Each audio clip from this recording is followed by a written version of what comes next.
Հարցս քննարկող թեմային չի վերաբերում, բայց քանի որ վերջին շրջանում շատ ցավոտ մի խնդրի առջև ենք բախվել, ես այդ հարցը ցանկանում եմ եւս մեկ անգամ բարձրացնել, միգուցե ձեր տիրույթում չի այս հարցը, բայց խնդրում եմ նաեւ այս հարցին պատասխանեք։ Հարցս հետևյալն է, մեր դպրոցներում, կրթօջախներում վերջերս տարածված է այդ միջանձնային հարաբերությունների այդ հարցերը, տեսանյութեր էլ հրապարակվեց, դրանից առաջ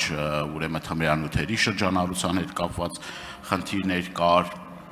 Մղչան գյուղում եւ այլ ուրեմն տեղերում։ Հիմա հարցս հետեւյալն է։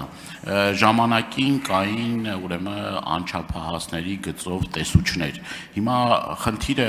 ինչումն է, թերացել են այդ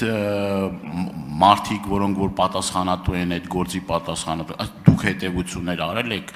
ինչն է խնդիրը եւ ինչ քայլեր են ձեռնարկում, շնորհակալություն։ Շնորհակալություն, պարոն Դանիելյան, ինչպես նշեցիք, անմիջականորեն չի առնչվում նախագծին, սակայն հարցը բարձրացվել է, անդրադառնամ։ Ներկայումս անչափահասների այդ աշխատանքի ֆունկցիոնալը չի անհետացել, այն համայնքային ոստիկանության գործունեության տիրույթում է եւ բնականաբար յուրաքանչյուր դեպքով իրականացվում է վերլուծություն, իրականացվում են հետևություններ եւ ձեռնարկվում են կոնկրետ քայլեր։ Դրանցից մեկը հենց նաեւ կարող եմ նշել այն օրենսդրական նախաձեռնությունը, որ խորհրդարանը ընդունել է, դա ուրեմն անչափահասներին զենքին նմանվող առարկաների ձևով նմանվող առարկաների վաճառքի սահմանափակումներն են։ Հիմա մենք նաև վարչարություն ենք իրականացնում, որպեսզի համապատասխան այդ ուրեմն զենքին նմանվող առարկաները, որոնք կարող են բերվել դպրոցներ եւ կարող են ուրեմն տհաճ հետևանքներ ունենալ, անցանկալի հետևանքներ ունենալ հետագայում, դա սահմանափակվի։ Եվ մենք շարունակաբար աշխատանք ենք իրականացնում կրթական հաստատությունների հետ, որպեսզի նման դեպքերը բացառվեն։ Արձագանք։ Ցավոք նաև մեր դիտարկմամբ նման դեպքերը վիճակագրությունը ցույց է տալիս, որ շատանում են եւ այս առումով կարծում եմ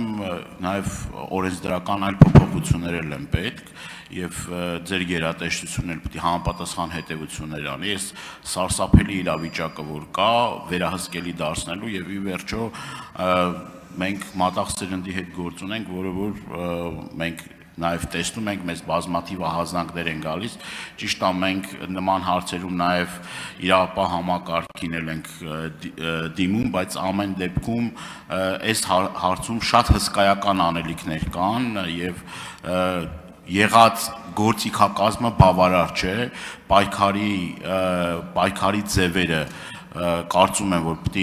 ավելի կատարելագործվեն, ավելի գործուն մեխանիզմներ կիրառվեն, որ կարողանանք արդյունավետ աշխատանք տանել այս ուղղությամբ եւ եթե պետք է այդ օրենսդրական փոփոխություններ ազգային ժողովը պատրաստ է նաեւ այս հարցով քննարկումներ ունենան։ Շնորհակալություն, պարոն Դանիելյան, զուտ կուզեի արձանագրել, որ իրավիճակը վերահսկվում է, թե օպերատիվ իմաստով, թե կրթական հաստատությունների հետ համագործակցության իմաստով եւ կցանկանայի նաեւ շեշտադրել, որ ներքին գործերի նախարարությունը այս խնդիրները տեսնում եւ արձանագրում է, այլապես դրանք արտացոլված չէին լինի մեր ռազմավարություններում, օրինակ թմրամիջոցների ապօրինի շրջանառության դեմ պայքարի ռազմավարությունը, որը ընդունել է կառավարությունը, որը ներկայացրել է ներքին գործերի նախարարությունը, երիտասարդացմանը անդրադարձ կա եւ համապատասխան գործիքակազմերի կիրառությունը առաջարկված է եւ մենք քայլեր ենք իրականացնում այդ ուղղությամբ, բայց միաժամանակ ցանկանայի շեշտադրել այն հանգամանքը, որ սա կոմպլեքս խնդիր է, միայն մեկ գերատեսչության խնդիր չէ,